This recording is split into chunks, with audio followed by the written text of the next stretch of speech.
we are going to start with the biggest struggles that you expected. So when you got into this business, you said, I'm going to get my real estate license. I imagine this is going to be the tough part of this business. Any volunteers as to what you thought was going to be difficult before you started doing this? Finding leads, lead generation. Okay, that's pretty open-ended, but I think lead generation is a very difficult thing, and that's actually why, when polled, 70% of people who drop out of this business, their reason for leaving the business is they didn't have enough leads.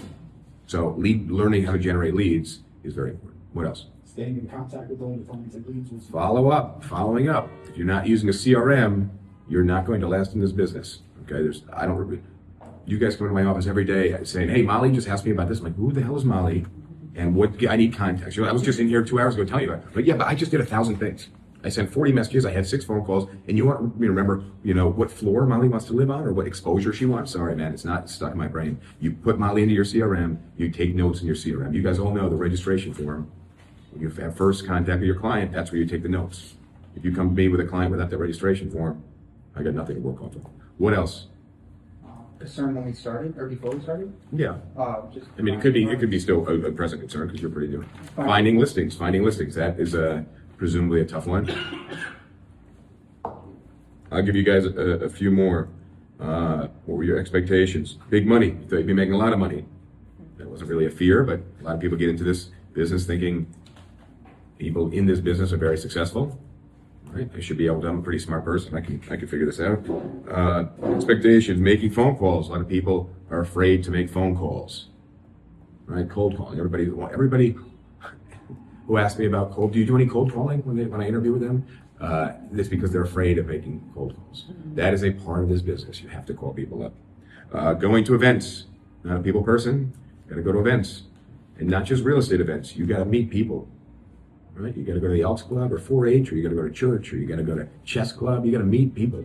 You just go to real estate events, you're just going to meet your competition and people that want you to use their services, like a title company or an inspection company or something like that. You got to go meet people who have an actual need for what it is that you do.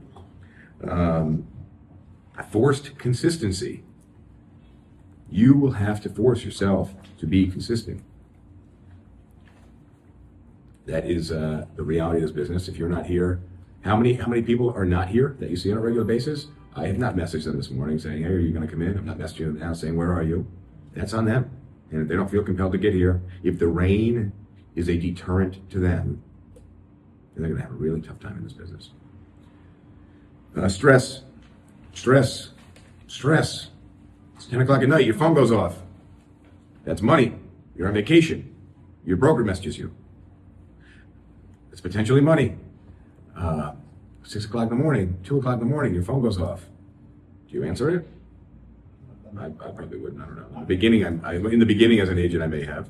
But it is a stressful job. You leave this office, the stress does not go away. The business is not closed. When I walk out of this office and turn out the lights, business is not closed. All right, same thing goes for you guys. It's 24/7. Intimidation.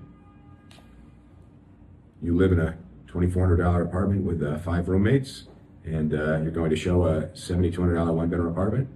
You're going to show a $2.4 million apartment. How can you stack up? They're going to see right through you, right? That's intimidating.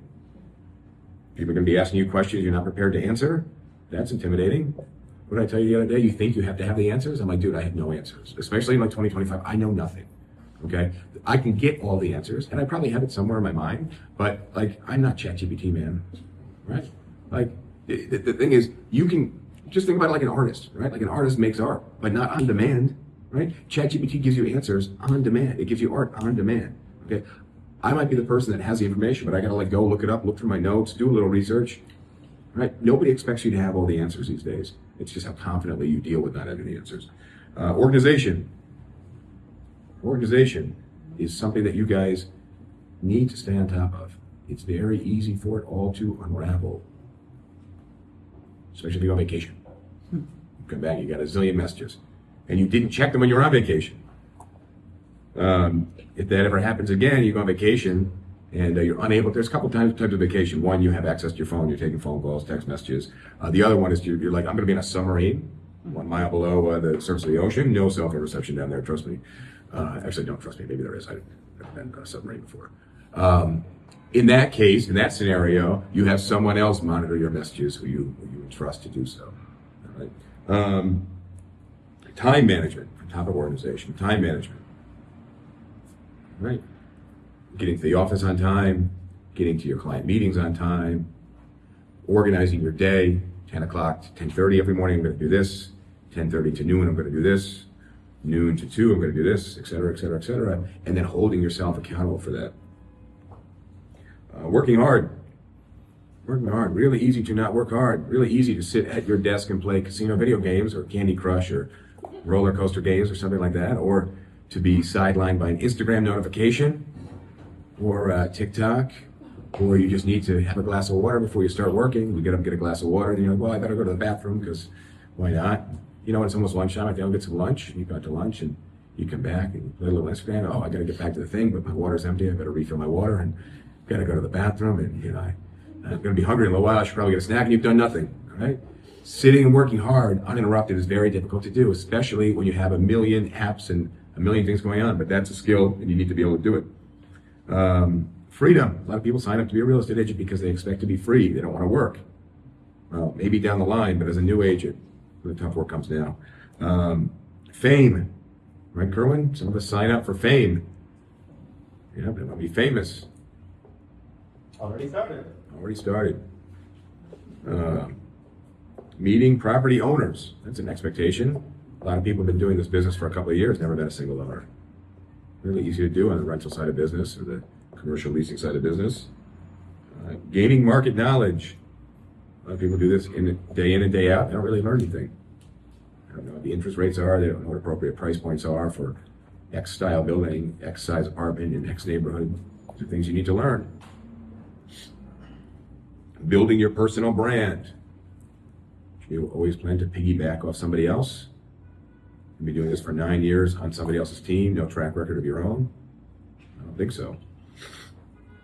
Discipline, expecting to have some self-discipline. Anything I'm missing here, guys? Anything that you expected that I did not cover? I'll say learning the neighborhoods. Learning neighborhoods, that's it, yeah. So I didn't know the neighborhoods very well as a new real estate agent, and I put the background of my phone, the background of my computer, and I had a subway map that I hung up in my house in front of my computer so I could see the subway map because I didn't know anything. I lived in Queens. The only time I came into the city, I took one train and went anywhere that was off of that train and went back to Queens. I knew Queens really well, but I did not know Manhattan. I didn't know the Clark Street for neighborhoods. You named a neighborhood, I couldn't tell you whether it was in New York City or Cambodia or something. I didn't know. Did you say a lot of walking? A lot of walking, expecting to do a lot of walking. That's something I tell new agents right off the bat. Wear comfortable shoes. Wear comfortable shoes. A lot of walking. Closed deals was one. You keep expecting. Expecting to close deals. It's easier than you think. A lot of times agents get in their own way, expecting to close deals. I don't have that noted down here, but that's a good one. All right. All right, we're going to move on.